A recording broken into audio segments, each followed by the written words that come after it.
আসসালামু আলাইকুম রহমতুল্লাহি ওয়া বারাকাতুহু। সাম্প্রতিক সময়ে ভাইরাল হওয়া একটা ভিডিও আসাদ নূরের, সে নাস্তিক গ্রেফতার হয়েছিল, কিন্তু রাতের আধারে তাকে মুক্তি দেওয়া হয়েছে।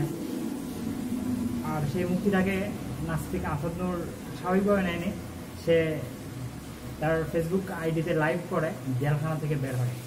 তো তখন আমরা এই ভিডিওগুলো দেখি, কিন্তু ইসলামী শক্তির যে মাথাগুলো আছে বা যারা নেতৃত্ব প্রদান করেন তাদের কেউ তখন প্রতিবাদ করেননি, বা হয়তো তাদের অনেকে জানেনও না যে আসাদ নূর গ্রেফতার হয়েছিল, তারপর মুক্তি পেয়েছে। আর সবচেয়ে বড় দুঃখের বিষয় হলো যে আসাদ নূর যে ভিডিওগুলো অনলাইনে আপলোড করে, সেগুলো ইসলামিক মাইন্ডেড অনেক লোক আছে যারা সেই ভিডিওগুলো তাদের আইডি থেকে আপলোড করে এটাকে আরও ছড়িয়ে দেন। আসলে যে যাই করুক, সেটাকে আবার ছড়িয়ে দেওয়া, এটা কিন্তু সে যে কাজটা অপরাধ করলো, আপনি ছড়িয়ে দিয়ে সেম দিয়ে আরেকটা অপরাধ করলেন, কি দরকার তাকে ছড়িয়ে দেওয়ার?